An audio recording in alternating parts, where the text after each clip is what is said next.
Olá, sejam todos bem-vindos mais uma vez ao nosso canal. Graças a Deus, nós estamos retornando aos nossos estudos do Apocalipse.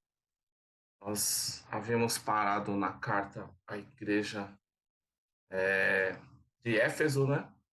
Hoje nós vamos dar continuidade estudando a carta à igreja de Esmirna. Antes de continuar, só gostaria de fazer uma oração aqui, que Deus nos abençoe, nos dê graça nesse estudo. Pai, em nome de Jesus, eu coloco diante da tua presença. Te peço, Senhor, graça, entendimento, revelação da tua palavra, Senhor. De tudo que for falado aqui, que seja para a glória do teu nome. Eu oro e te agradeço, Pai, em nome de Jesus. Amém. Só conferir aqui tudo certo. Então vamos lá. E só recapitulando, a gente estava estudando dentro de uma visão dispensacionalista, como foi explicado já nas aulas anteriores. Você pode vir aqui no nosso canal e, se você não viu, e ver é, a explicação dessa visão dispensacionalista. Segundo essa visão, cada igreja, na verdade, ela representa uma era do cristianismo, que vai desde a cruz, passando pelo Pentecostes, né? Ali no cenáculo, aí em Atos, capítulo 2, em o derramamento do Espírito Santo, aí nasce a igreja. O Espírito Santo veio habitar nas pessoas, aí nasce a igreja de nosso Senhor Jesus Cristo. Desde o Pentecostes até os dias de hoje, nós temos a era do cristianismo, cobrindo mais de 200 anos de história. Então, quer dizer, a era do cristianismo é representada nessa carta às 7 igrejas da Ásia, que foi o Senhor Jesus apareceu para João e mandou que ele escrevesse essas 7 cartas às igrejas da Ásia. Então, uma carta para cada igreja, nos trazendo uma revelação, ou trazendo para ele uma revelação poderosa sobre o futuro da igreja, futuro dos cristãos nos séculos que se seguiriam. Então, nós vimos, já estudamos a primeira carta, né, que foi a carta para Éfeso. Agora vamos ver a segunda carta, que é a carta para Esmirna. Então vamos lá. Apocalipse capítulo 2, versículo 8. Antes da gente prosseguir, eu só vou deixar uma orientação aqui para te ajudar nos seus estudos, para fixar melhor. Pause o vídeo, pegue caneta, caderno, você anotando o que for importante, que vai te ajudar a fixar melhor e gravar melhor e ter o melhor aprendizado de tudo que for falado aqui. Pausou aí? Pegou caneta e papel? Então, bora lá. Apocalipse, capítulo 2, versículo 8. Ao anjo da igreja em Esmirna, escreva: essas são as palavras daquele que é o primeiro e o último, que morreu e tornou a viver. Conheço as tuas aflições e a sua pobreza, mas você é rico. Conheço a blasfêmia dos que se dizem judeus, mas não são, sendo antes sinagoga de Satanás. Versículo 10. Não tenha medo. Não tenha medo do que está prestes a sofrer. Olha só, meu Deus. Olha só o que o Senhor Jesus está falando aqui para essa igreja. O diabo lançará alguns de vocês na prisão para prová-los, e vocês sofrerão perseguição durante 10 dias. Seja fiel até a morte. Que palavra, hein? Seja fiel até a morte. Está preparado? Já pensou? Está preparado para receber uma palavra dessa? Da parte de Deus? seja fiel até a morte e dar-te-ei a coroa da vida. Aquele que tem ouvidos, ouça o que o Espírito diz às igrejas. O vencedor, de modo algum, sofrerá a segunda morte.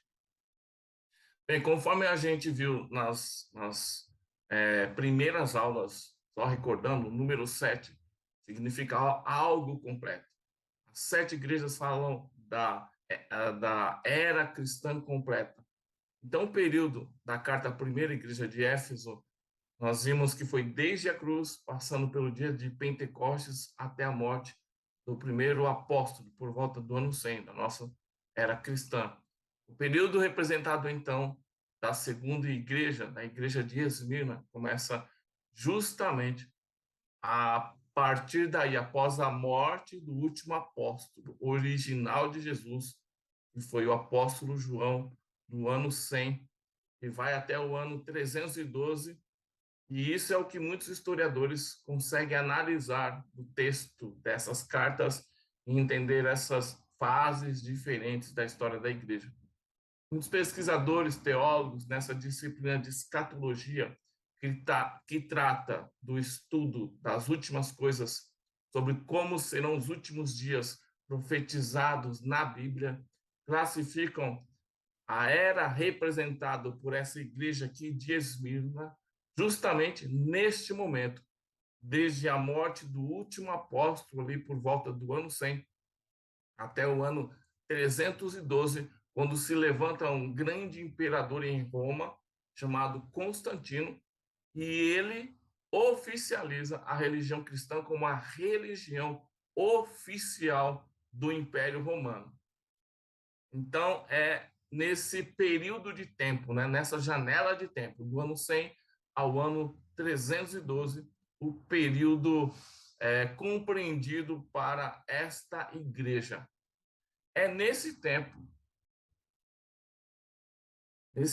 meu Deus do céu, é nesse tempo que acontece a maior perseguição que os cristãos já sofreram por causa do evangelho. Só um minuto.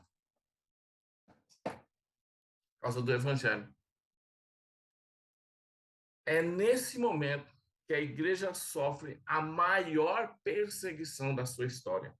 Foi um tempo realmente muito difícil, onde a história registra e relata que ginásios, anfiteatros, campos abertos e o grande Coliseu, esses lugares ficavam lotados de pessoas para ver o quê? Cristãos sendo mortos, sendo devorados por leões, incendiados vivos, amarrados em um tronco ou em uma cruz, muitos crucificados, outros eram lançados em grandes potes, grandes bacias de óleo fervente. Um tempo extremamente cruel. Pense comigo. Para ser crente nessa época não dava era para qualquer um, não. Não dá para ter mimimi. Nessa época, crente era crente de verdade, não é mesmo? Essas coisas que a gente sofre hoje, esse negócio aí, a gente passa, deixa a gente desanimado, alguém olhou feio para nós, alguém não foi com a nossa cara, né? A gente diz, tenho, eu tenho vontade de sair da igreja, não tenho mais vontade de ir para a igreja, não tenho mais vontade de ler a Bíblia. O pastor não me dá atenção. Olha, essa turma aqui, irmãos, queridos, não tinha essas coisas aí, não. Não tinha esses problemas, não. Olha, se a gente bater um papo se a gente pudesse bater um papo com essa gente, com esses crentes, eu tenho certeza que a gente ia ficar com vergonha, viu? Porque esses caras realmente eram crentes de verdade. Eles sofreram muito, mas como a Bíblia nos fala sobre isso na caminhada cristã, principalmente quando tem um período como esse de grande provação, vão ter aqueles que vão se desviar, vão ter aqueles que não vão suportar, porque eles não têm raízes profundas em Cristo. Mas vai ter aquela linha dos remanescentes, dos fiéis, aqueles que a semente do evangelho caiu em uma terra boa e que eles tiveram raízes profundas. Então, mesmo em meio às maiores perseguições, esses crentes vão permanecer firmes e fiéis ao Senhor. E nós vamos ver aqui isso no estudo das cartas às 7 igrejas. Então, continuando, esse é um momento, nesse momento que o último apóstolo morre, que acontece, é como se Satanás dissesse assim: vou atacar a esse povo com tudo, vou atacar a igreja, vou destruir de uma vez só esse pessoal, vou exterminar os cristãos da face da terra. Por quê? Porque ele começou a ver o potencial, a ameaça que a igreja trazia para o seu domínio na terra. Então ele tentou de todas as formas. E vemos pela história que a igreja primitiva, a igreja que veio dos primeiros apóstolos, ela se espalhou em várias cidades, em várias regiões do mundo. Imagina só, o apóstolo Paulo, ele era um grande missionário. E fora ele, tinham números de missionários, vamos dizer assim, que nós não temos ideia da quantidade de missionários, cristãos anônimos que saíram pelo mundo espalhando a mensagem do evangelho. Deviam ser na casa de centenas. Então, o diabo deve ter arquitetado mais ou menos assim: vou tentar de tudo, vou usar todas as minhas forças para ir para cima desse povo, para exterminar este povo, para acabar com a igreja. Só que depois disso, desse ataque feroz contra a igreja, ele teve uma grande surpresa. Sabe qual foi a surpresa que ele teve? Ele descobriu que quanto mais a igreja era perseguida, mais essa igreja crescia. Interessante, não é mesmo? Olhando com os olhos naturais, não faz nem sentido uma coisa dessas. Olha que matemática é essa no reino de Deus. Quanto mais perseguição, mais multiplicação. Quanto mais fogueiras ele acendia para matar os cristãos, mais gente se convertia. Como que isso era possível? Podemos, de uma certa forma, entender que essas pessoas ali nas arquibancadas, que iam a esses lugares e viam a esses crentes sendo queimados vivos, esses crentes sendo crucificados, esses crentes debaixo de grandes ameaças, tipo, nega Jesus ou morra, nega Jesus ou morra. E os crentes não negavam Jesus e dizia: eu morro, mas não nego a Jesus. Esse tipo de atitude dos cristãos em relação às ameaças de morte, e ao ficarem firmes até o último instante e não negando a sua fé, devia mexer com muita gente. Muita gente devia ver isso e deve ter ficado impactado. Que fé é essa? E essa curiosidade deve ter levado muitas pessoas a querer saber mais. E o evangelho cresceu de uma forma absurda.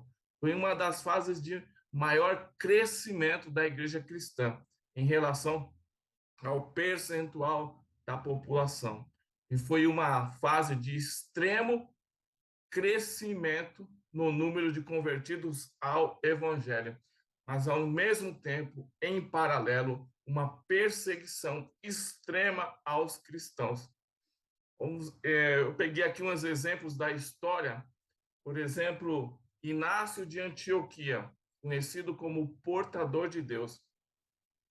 Por volta ali do ano 107 da era cristã, por motivos que os historiadores desconhecem, o ancião, conhecido como bispo de Antioquia, Inácio, por isso a história o chama de Inácio de Antioquia, foi acusado diante das autoridades e condenado a morrer por ter negado a adorar os deuses do Império Romano. Inácio ele era um bispo que ele tinha grande autoridade em toda a igreja cristã, porque ele era o segundo bispo de uma das maiores comunidades cristãs da época.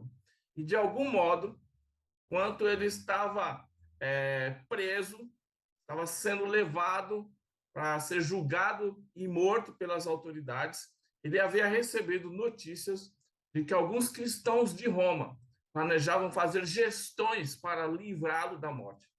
Mas Inácio, ele já estava pronto para selar o seu testemunho com o seu sangue. E por essa razão, esse ancião escreveu aos seus irmãos de Roma para que não se preocupassem dessa forma, que não trabalhassem para que impedissem que ele fosse julgado e morto, porque ele já estava pronto para partir e estar com Cristo. Ele diz que o seu propósito neste momento era o de ser um imitador da paixão do seu Deus, o Senhor Jesus Cristo. E que agora, ao comparecer diante das autoridades por causa da sua fé, é que ele teria a chance de provar que ele era um cristão verdadeiro, um verdadeiro discípulo de Jesus. E, portanto, a única coisa que ele pediu para os seus irmãos romanos que eles fizessem por ele é que eles não buscassem pela sua liberdade, mas que orassem a Deus para que Deus lhe desse forças para que ele pudesse sair vitorioso de toda a prova que ele fosse submetido, toda a prova e castigo que ele fosse submetido e que ele não negasse a sua fé. Para que ele não somente fosse chamado de cristão, mas que ele se comportasse realmente como um cristão de verdade. Porque ele dizia: quando eu sofrer, serei livre em Jesus Cristo, e com ele ressuscitarei em liberdade. Meu Deus. Ele disse: sou trigo de Deus, e os dentes das feras irão me moer, para que eu possa ser oferecido como um pão limpo de Cristo. E a razão pela qual Inácio estava disposto a enfrentar a morte é que, através dela, ele iria chegar a ser um testemunho vivo de Jesus Cristo. E a história relata que, pouco tempo depois, o bispo Policarpo de Esmirna escreveu aos Filipenses pedindo notícias acerca da sorte do Inácio. E nós não sabemos com certeza o que responderam os seus irmãos de Filipos, ainda que tudo pareça indicar que o Inácio morreu como ele esperava, pouco depois que ele chegou em Roma. Esse Policarpo, né, foi discípulo de Inácio. Se nós pouco sabemos acerca do testemunho final do Inácio, nós temos amplos detalhes acerca do seu amigo Policarpo, quando chegou a sua hora, quase meio século depois. No decorrer do ano 155 da era cristã, ainda estava vigente a mesma política que Trajano havia indicado ao seu governador Plínio. Os cristãos, eles não eram procurados, mas se alguém os delatava e se eles se negassem a servir aos deuses, era necessário que eles fossem castigados. E Policarpo, ele ainda era bispo de Esmirna, quando um grupo de cristãos foi acusado e condenado pelos tribunais. Segundo um relato de alguém que diz ter sido testemunha dos acontecimentos, eles submeteram esses cristãos aos mais dolorosos castigos, e nenhum deles se queixou de sua sorte, pois eles diziam que estavam descansando na graça de Cristo, e eles tinham em pouca conta as dores deste mundo. Por fim, coube ao ancião, conhecido por germânicos, se apresentar diante do tribunal. E quando lhe foi dito que ele tivesse misericórdia de sua idade e abandonasse a fé cristã, porque ele já era idoso, Germânico respondeu, dizendo que não queria mais seguir vivendo em um mundo em que se cometiam as injustiças que estavam sendo cometidas diante dos seus olhos. E unindo a palavra ao feito, ele provocou as feras para que o devorassem mais rapidamente. Meu Deus! E o valor e o desprezo de Germânico enfureceram a multidão que estava assistindo isso. E eles começaram a gritar: que morram os ateus. Isto é, aqueles que se negavam a crer nos deuses romanos. E que tragam o Policarpo. E o Policarpo, quando soube que o estavam procurando, e ante a insistência dos membros de sua igreja, ele saiu da cidade e se refugiou em uma fazenda nos arredores. E depois de alguns dias, quando o buscavam e o estava a ponto de o encontrar, ele fugiu para outra fazenda. Mas então ele soube que um dos que haviam ficado para trás, ao ser torturado, ele havia dito onde o Policarpo estava se escondendo.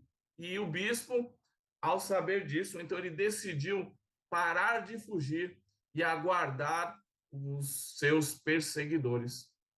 E então levaram Policarpo diante do procônsul e o procônsul o tratou e tentou persuadi-lo, dizendo para ele que ele pensasse na sua avançada idade e que ele adorasse o imperador. E quando o Policarpo se negou a fazer isso, o juiz pediu que ele gritasse: abaixo os ateus. E ao sugerir isso, o juiz ele estava se referindo naturalmente aos cristãos, que os cristãos, pelos romanos, eram ateus, que não criam nos deuses deles. Mas o Policarpo, apontando em direção à multidão de pagãos, ele disse: sim, abaixo os ateus.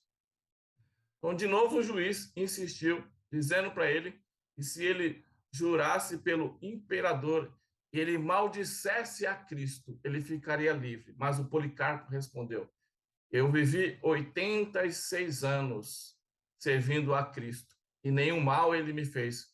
Como poderia eu maldizer ao meu rei que me salvou? Meu Deus!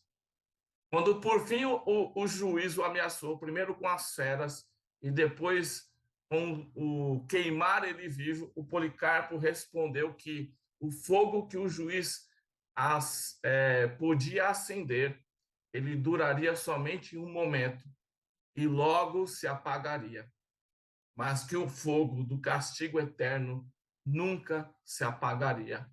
E ante a firmeza deste ancião, o juiz ordenou que Policarpo fosse queimado vivo e toda a população saiu a apanhar ramos para preparar a fogueira.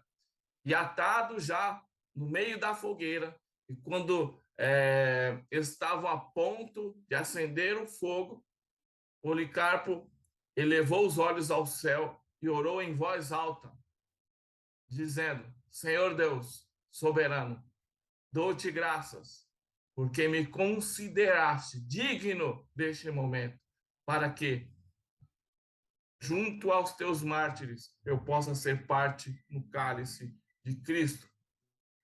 Por isso te bendigo e te glorifico. Amém.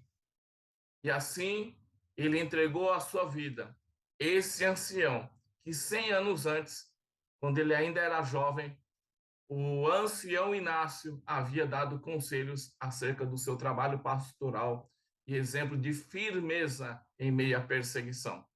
Aqui são alguns exemplos que consegui pegar da história, e realmente foi um período de extrema perseguição aos cristãos.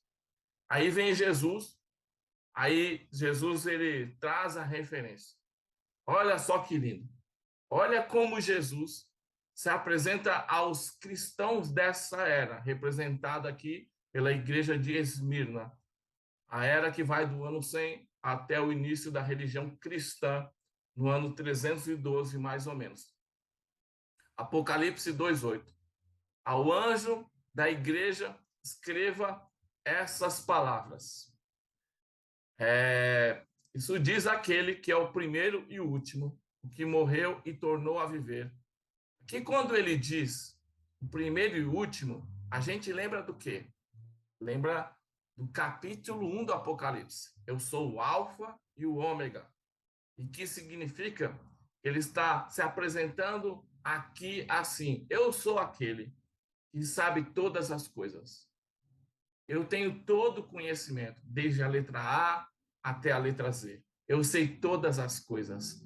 E então, aqui, por meio desta carta para a igreja de Esmirna, ele olha para esses crentes que estão morrendo, que estão sendo perseguidos, que estão constantemente debaixo de grave ameaça, bastando algum vizinho os entregar para as autoridades, para eles serem mortos, se eles não negarem sua fé. Jesus olha para eles e diz assim: olha, eu sei o que é isso.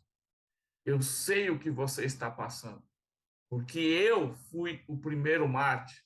Eu fui o primeiro a morrer por essa causa.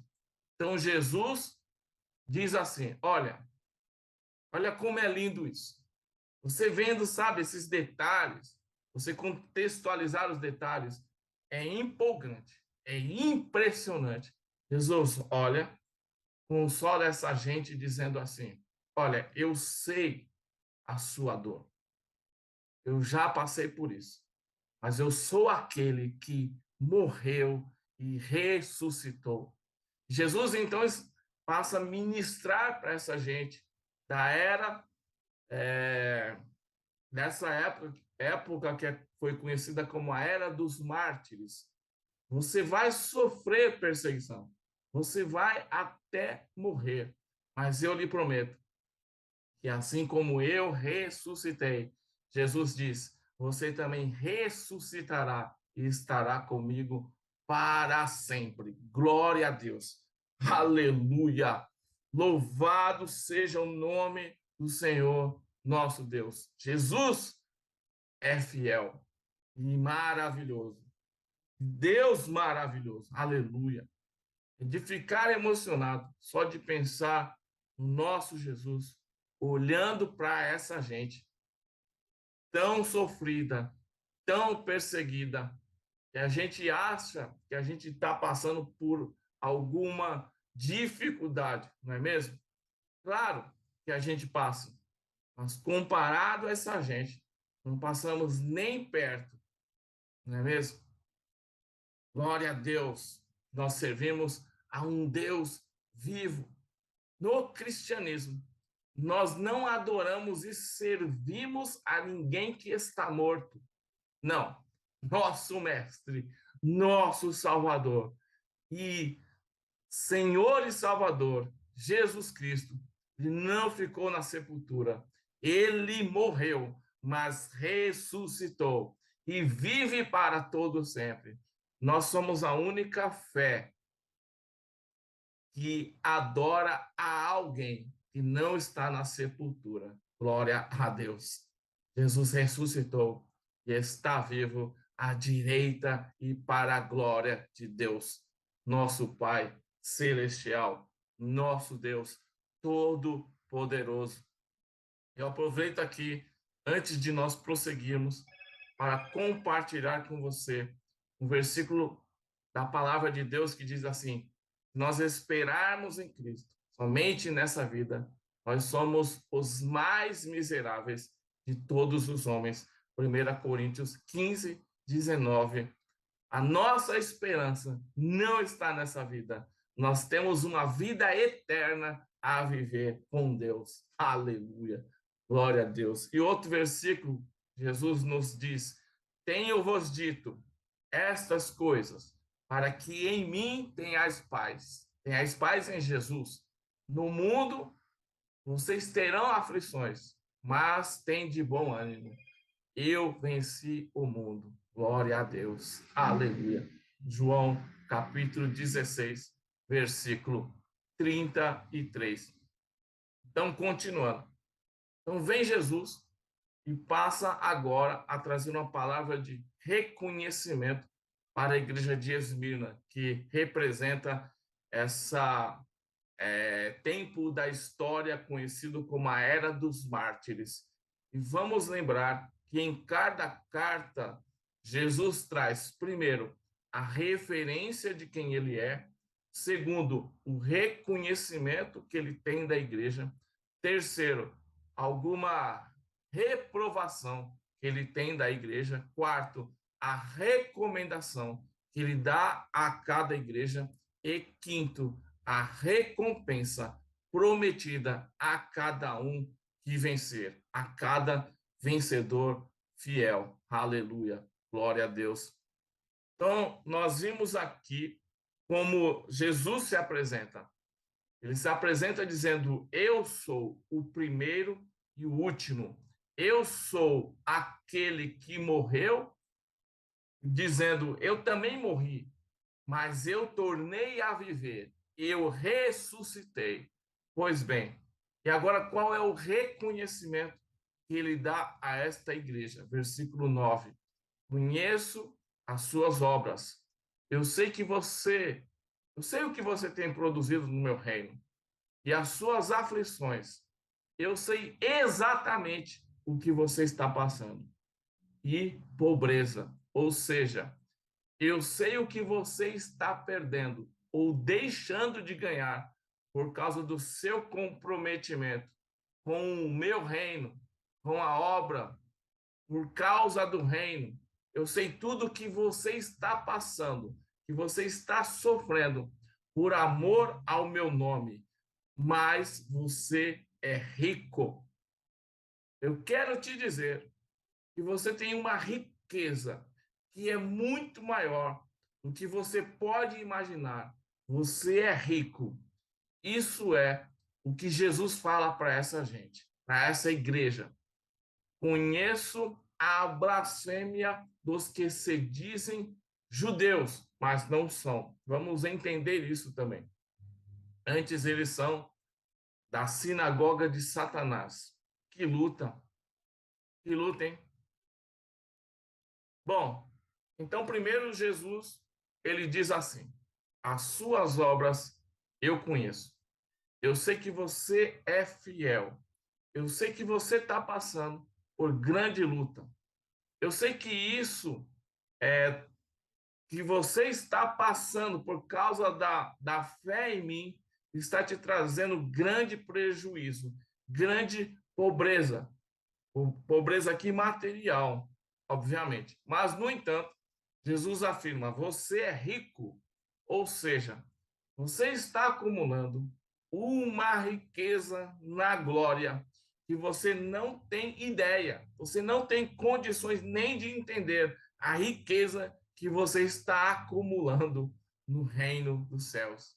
Você está acumulando uma riqueza que ninguém vai conseguir arrancar de você. Hoje, estão confiscando as suas casas. Hoje, aos crentes aqui desta era, Jesus está falando, estão tirando vocês dos seus empregos. Hoje estão perseguindo vocês. Hoje, na nossa época, falam de intolerância religiosa, sabe?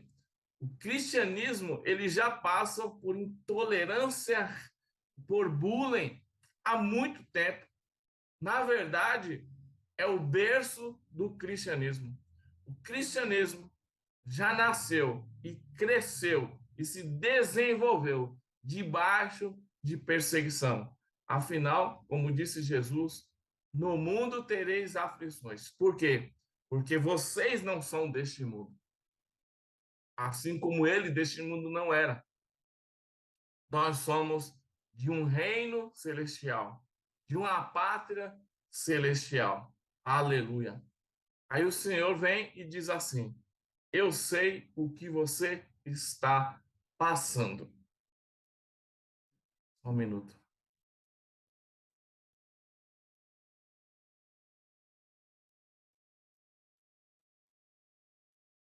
Bom, então, a história, ela diz que cerca de 5 milhões de crentes foram torturados nessa época. Essa é a estimativa. 5 milhões. Talvez para hoje é uma coisa, 5 milhões, né? Mas pensa comigo, há 2.000 anos atrás, ou foi no século II, 1.800 anos atrás, Aí era uma outra realidade. O cristianismo estava ali no seu berço, estava crescendo ali, no início. E realmente podemos dizer que Satanás usou tudo o que ele tinha, todo o seu arsenal, todas as suas forças para tentar exterminar os cristãos da face da terra. Então, era muito crente sendo torturado, muita gente sofrendo. Aí ele vem e diz algo assim, aqui no Apocalipse para essa igreja. Mas você é rico, porque você tem algo que o dinheiro não compra. Os ricos e poderosos, eles estão te matando. Eles acham que eles têm alguma coisa. Eles estão te perseguindo. Eles estão tirando tudo de você. Mas você tem algo que eles não têm. E dinheiro não compra. Primeiro, salvação, vida eterna. E essa é a maior riqueza que alguém pode ter. Dinheiro nenhum no mundo compra a salvação para ninguém. Segundo, você tem paz. Como é que alguém podia morrer sendo queimado vivo e com paz no coração? Só sabendo, tendo a certeza que Jesus realmente estava ali com ele, pronto para o receber em seus braços após a sua morte. Sem essa certeza, sem essa convicção, todos ali teriam negado a Jesus por causa dos sofrimentos. Mas essa certeza os mantinha firmes. Não importa o que eles sofressem, porque Jesus estava ali com eles para os levar para a glória. Tem gente que tem tudo em matéria de bens materiais, mas não tem paz. Tem gente que é tão rico, mas tão rico, que só tem dinheiro. Não tem amor da família, não tem comunhão com amigos de verdade, são só amigos interesseiros. Então, vem Jesus e diz para eles assim: você na verdade é rico, porque você tem o que dinheiro nenhum pode comprar. Você tem uma alegria que vai durar para sempre. Não é uma alegria passageira. Então, vem o Senhor e diz também, continuando, mas existe aqueles que estão no meio de vocês, que estão tentando se infiltrar, falsos judeus. O que é isso? Legalismo, tentando trazer legalismo dentro da igreja. O que é o verdadeiro judeu? Paulo falou sobre isso em Romanos 2, 29. Confira aí na sua Bíblia. Ele diz que o verdadeiro judeu é aquele que tem a circuncisão aonde? Não na carne, não no corpo, mas no coração. O coração é circuncidado. A carnalidade é arrancada de dentro da alma. E é assim que é um verdadeiro judeu, ou um verdadeiro cristão, um verdadeiro crente. Aí essa turma tenta trazer algum tipo de misturas, misturar coisas com a fé cristã. Quer dizer, quer trazer a lei de volta, trazer o judaísmo de volta, misturar com a graça. E você tem então essa mistura, aonde o inimigo está tentando confundir a igreja desta era. Você sabe que o inimigo, ele é religioso. O inimigo, ele também tem religião.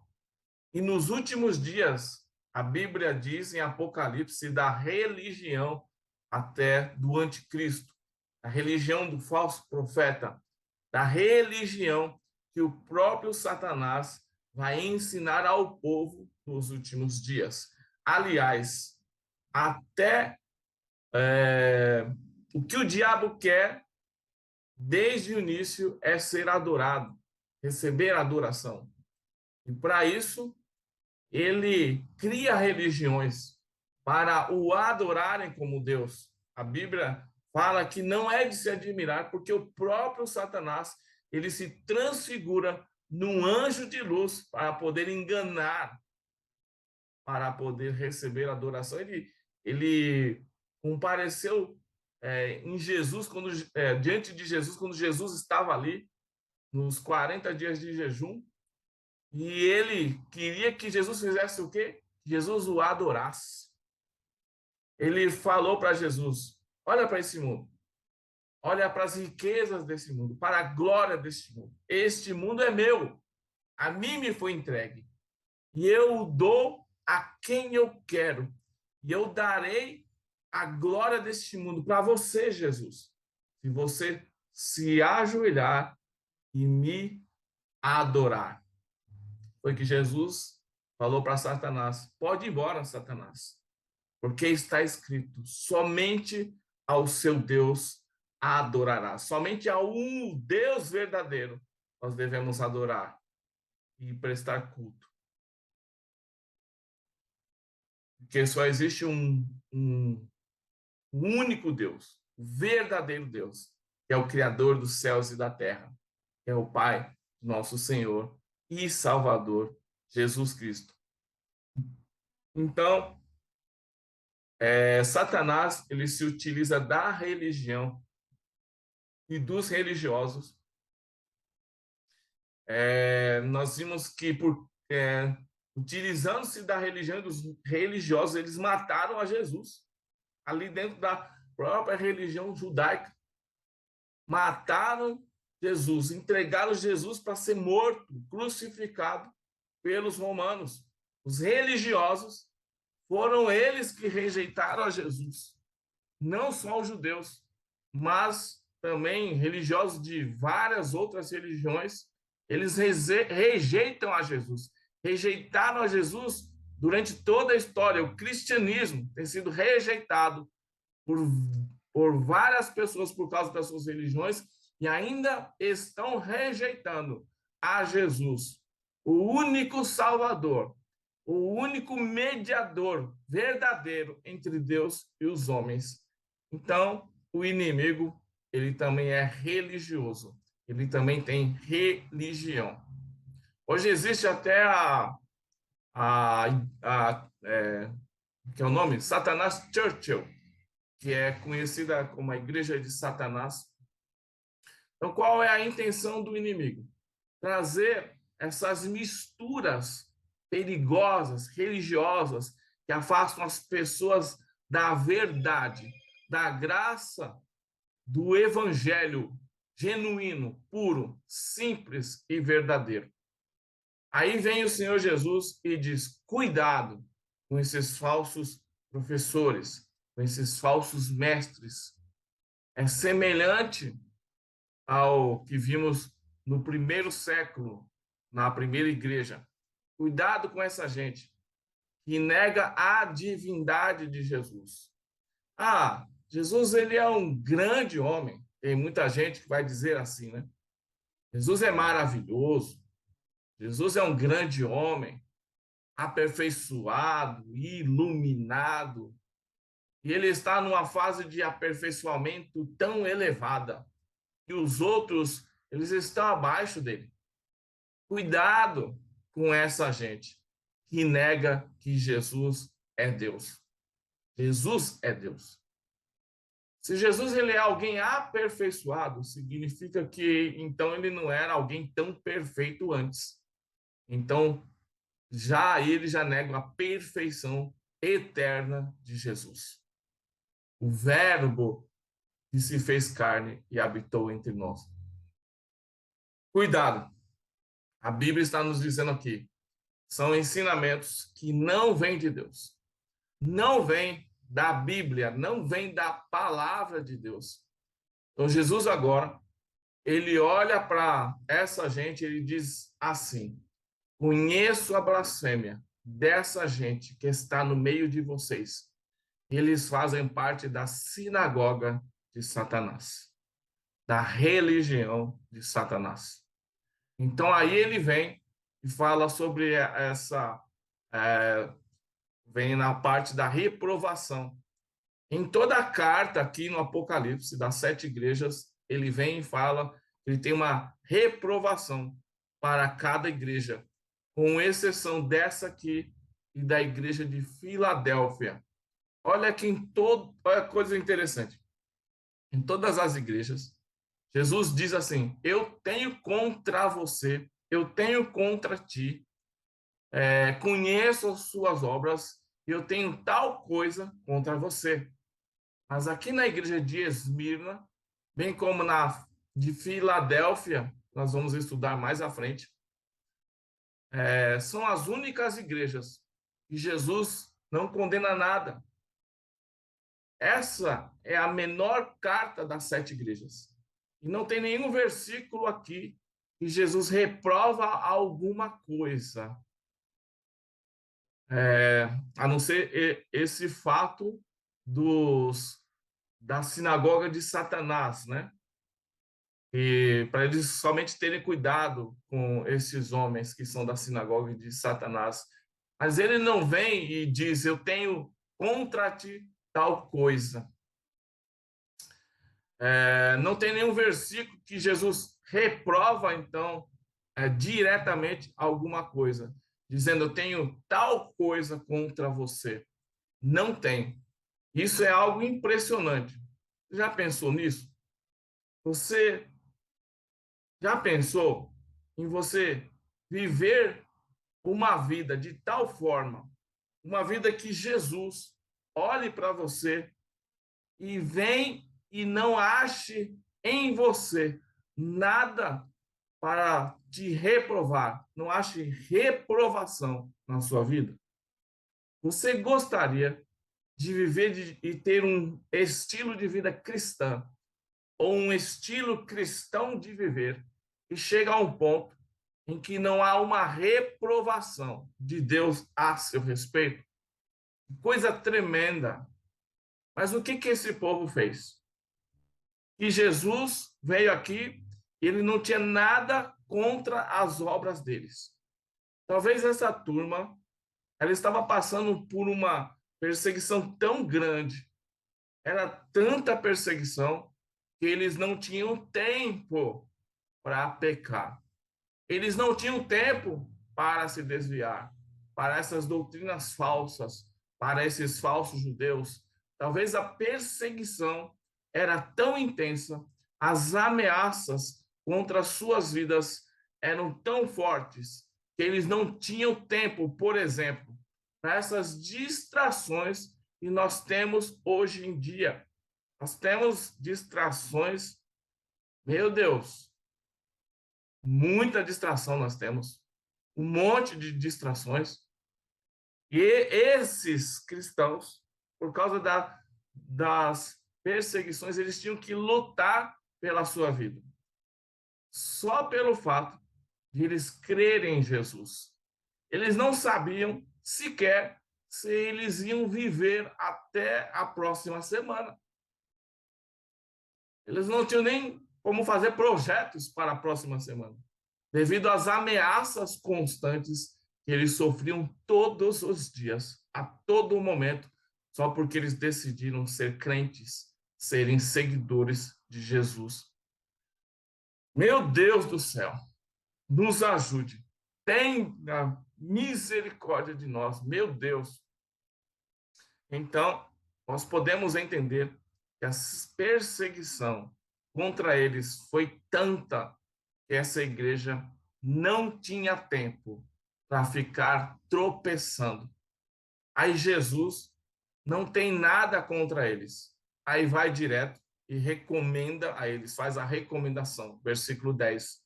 Qual é a recomendação de Cristo para essa igreja? Não tenha medo.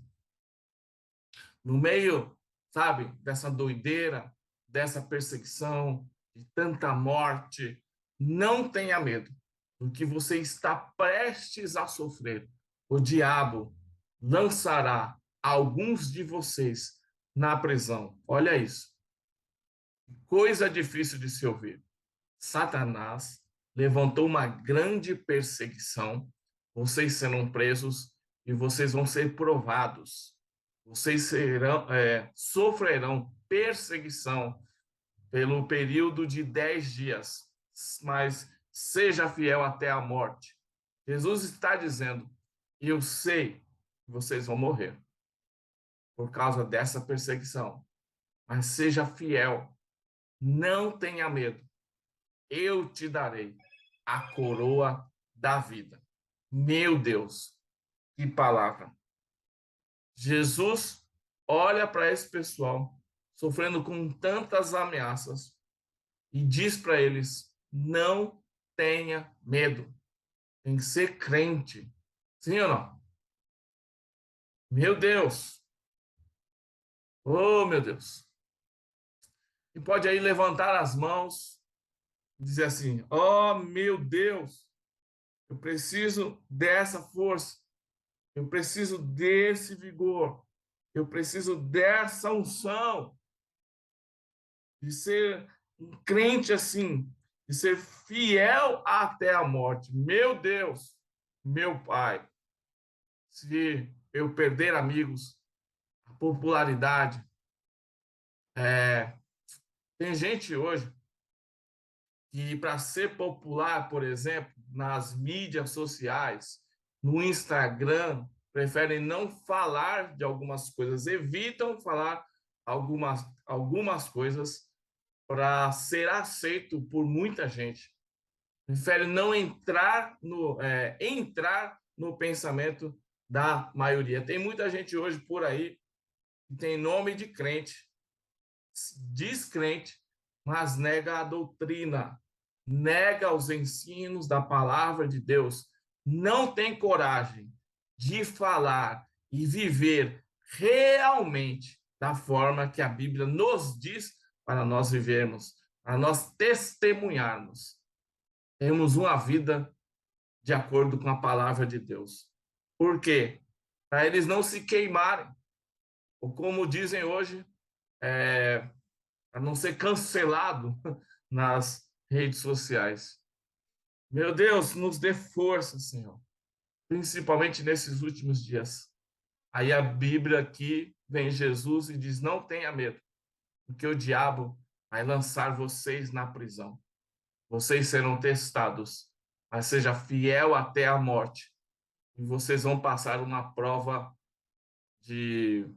por um período de 10 dias. Esses 10 dias, os teólogos, os especialistas na área de escatologia, eles dizem, pode ser assim, tipo 10 períodos. Obviamente, não são dias corridos, porque tem muita simbologia na Bíblia, principalmente aqui no livro do Apocalipse. Podem ser 10 tempos de perseguição, ou podem representar um período específico. Isso é curioso, porque quando a gente olha para o último imperador dessa era, da era anterior, o imperador foi Domiciano, vocês lembram? Ele foi imperador até o ano 96, mais ou menos, quando o apóstolo João recebeu a revelação e escreveu a carta, o livro do Apocalipse. E o último imperador até ou antes de Constantino oficializar a igreja cristã ou a religião cristã, uma religião oficial do Império Romano, foi Diocleciano. Então vemos que nesse período tiveram muitos imperadores, mais de 20, mas dentre esses imperadores, tivemos imperadores que foram mais implacáveis do que outros contra os cristãos. E alguns estudiosos chegam a dizer que esses 10 dias podem representar 10 desses imperadores, podem representar 10 líderes romanos que foram muito cruéis e pode ser até mais. Mas tem um detalhe extra que nós podemos acreditar ou entender também sobre o significado do que são esses 10 dias. Na verdade, podemos também dizer que esses 10 dias representam os últimos 10 anos dessa era cristã, dessa era de perseguição ao cristianismo, antes de vir o imperador Constantino e oficializar a religião cristã como a religião oficial do Império Romano. Aí surge a Igreja de Roma. Por quê? Porque Diocleciano, esse imperador, foi o pior de todos. Foi o que mais atacou os crentes, os cristãos. E Diocleciano, ele chegou a proclamar várias leis, vários éditos de perseguição, ou seja, leis oficiais para perseguir os cristãos. O primeiro édito ele publicou no ano 303. Em 303, esse édito que ele editou era para literalmente expulsar, demitir de seus empregos qualquer pessoa que fosse crente, que fosse cristã. É uma perseguição ou não é? Se a pessoa fosse crente em Jesus, ela não poderia ter emprego. Isso a gente consegue encontrar nos arquivos de história sobre a perseguição aos cristãos por parte do imperador Diocleciano. E a partir desse, vários éditos foram lançados para caçar patrimônio, cancelar direitos civis, chegar até o ponto de poder ordenar a morte para a pessoa simplesmente porque ela era cristã.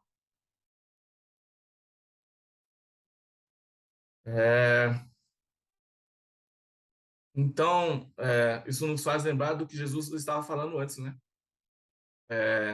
Conheço a sua pobreza.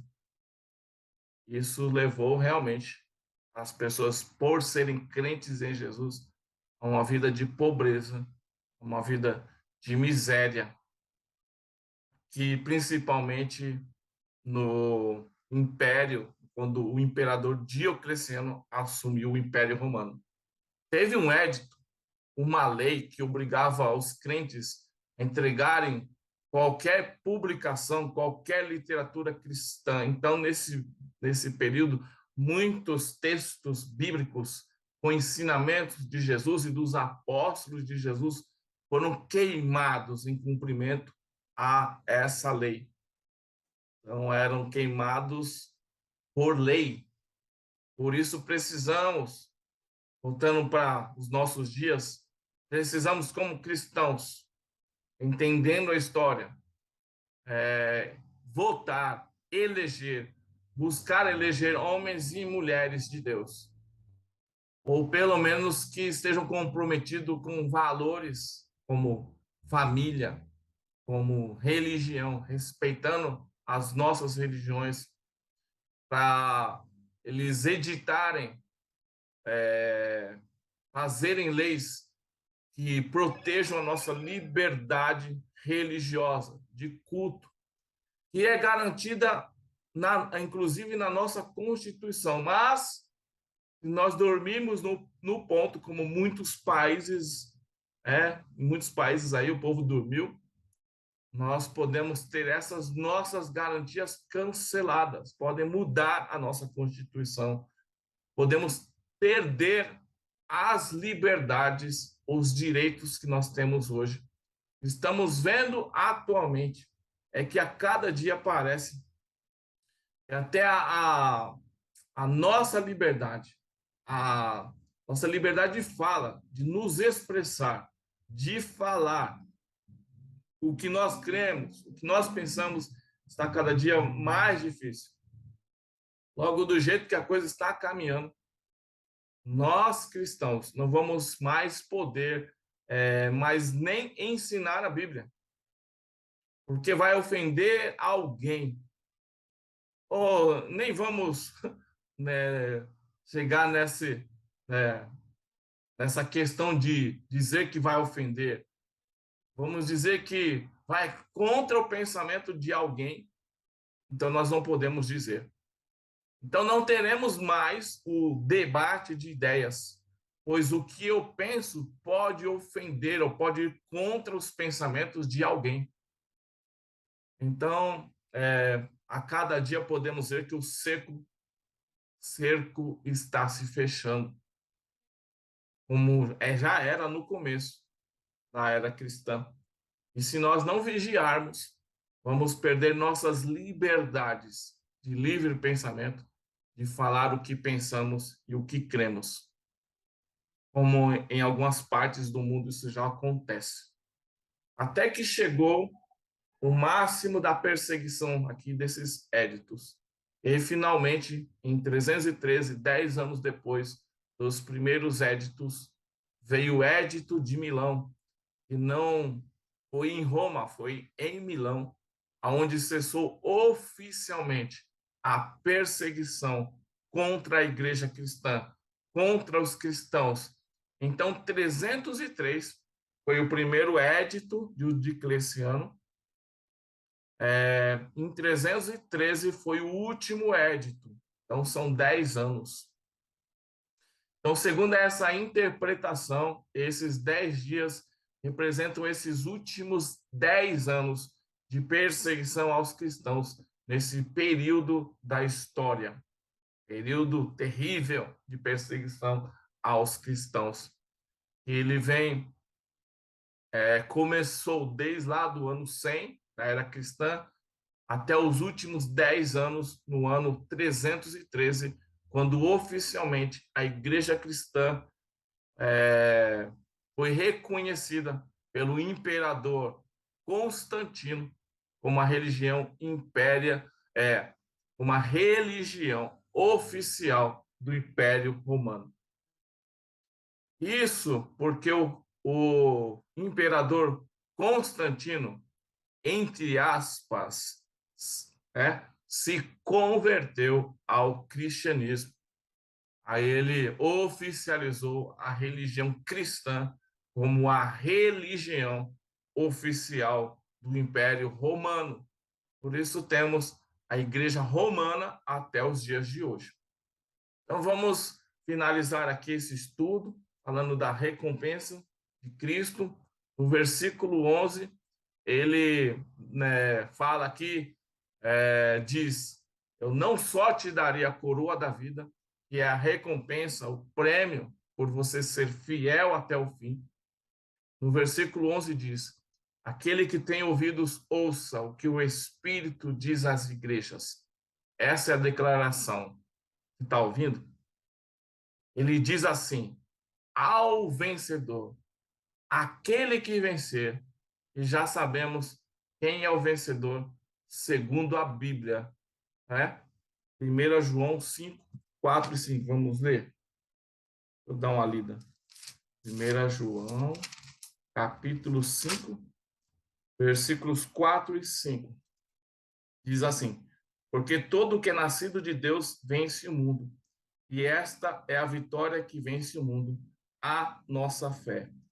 Quem é que vence o mundo, senão aquele que crê que Jesus é o Filho de Deus? Aleluia. Glória a Deus. Então, o vencedor, de modo nenhum, sofrerá a segunda morte. Repetindo, de modo nenhum sofrerá a segunda morte. E que segunda morte é essa? A gente vai estudar melhor isso nos nossos estudos mais na frente do Apocalipse. Agora, a primeira morte, né, eles ali já sofreram. Quem? Aqueles que foram fiéis até a morte. Então, essa primeira morte, eles já sofreram, que é a morte do corpo. A segunda morte, qual é? É a morte do espírito. Quando alguém morre no corpo, o seu espírito, ele segue. A questão é, para onde vai? Se ele vai ou para a vida eterna, ou vai para a morte eterna sem Deus. E Jesus vem aqui e diz: porque você foi fiel até a morte, você sofreu a primeira, que é a morte do corpo. Todos os dias, pessoas morrem no corpo, sofrem a primeira morte. Todos nós um dia vamos morrer, a não ser aqueles que estiverem vivos e subir com Jesus no dia que ele voltar e arrebatar a sua igreja. É o dia do arrebatamento, fala a Bíblia. Fora isso, todos iremos morrer. Mas aqui, para esses que foram fiéis até a morte e não negaram a Jesus, para esses ele vem e diz: vocês receberão a coroa da vida. E não se preocupe, vocês não irão sofrer a segunda morte. O seu espírito vai estar na glória para sempre com Jesus. Quem pode dizer amém comigo sobre esta palavra, sobre esta promessa? Quem pode dizer amém a isso? Quem pode dizer glória a Deus? Graças a Deus. Aleluia. E aqui então nós, glória a Deus, concluímos a nossa aula sobre a segunda igreja da era cristã, sobre a igreja de Esmirna, profetizada aqui no livro do Apocalipse. Vamos orar? Vamos pedir a Deus que nos dê forças, que nos dê essa valentia de sermos cristãos de verdade, de não nos envergonharmos do Evangelho, porque o Evangelho é o poder de Deus para a salvação de todo aquele que crê. Que Deus nos dê essa coragem da gente pregar o Evangelho puro e verdadeiro, pregar a verdade, sem ofender, sem machucar, claro, respeitando a todos. Obviamente que sim, pois não é por força nem por violência, mas pelo meu espírito, diz o Senhor na sua palavra. Mas tendo ousadia, tendo liberdade para dizer e ensinar o que a Bíblia ensina. Que Deus nos ajude para que a gente não entre nessa mistura de falsos ensinamentos. Amém? Pai, em nome de Jesus, eu oro por mim, aqui, por cada um que está aqui, chegou a este canal do YouTube, chegou a esse estudo. Eu oro por mim e por cada um deles que está aqui, Senhor. A gente se inspira ao estudar essa carta, a gente se inspira nesses nossos irmãos do passado, que debaixo de tantas ameaças, de tantas perseguições, de até serem queimados vivos, serem lançados em bacias de óleo fervendo, onde em estádios eles eram lançados aos leões, às bestas, as feras que vinham, devoravam essas pessoas, esses crentes vivos, só porque eles eram crentes, eles eram cristãos, eles entregaram suas vidas a Jesus e porque eles não negaram a Jesus, não negaram em nenhum momento a sua fé. E apesar disso, nós vimos que a época em que a igreja foi mais perseguida foi a época em que a tua igreja mais cresceu. Meu Deus, perdoe-nos, me perdoe, Senhor. Me perdoe pelas vezes em que eu desfaleci, que eu desanimei, por causa talvez de alguma palavra que alguém disse que eu não gostei, por algo que eu escutei, talvez pela falta de emprego, pela falta de dinheiro, uma conta que se atrasou, que eu não consegui pagar algumas vezes, ou porque simplesmente eu acordei mal, de mau humor e desanimei. Meu Deus, me perdoe. Meu Deus, em nome de Jesus. Eu oro, me dê essa coragem, me dê essa valentia para que eu não comprometa o teu evangelho, de eu não abrir mão da minha fé. Hoje, aqui eu oro também por cada um que está aqui,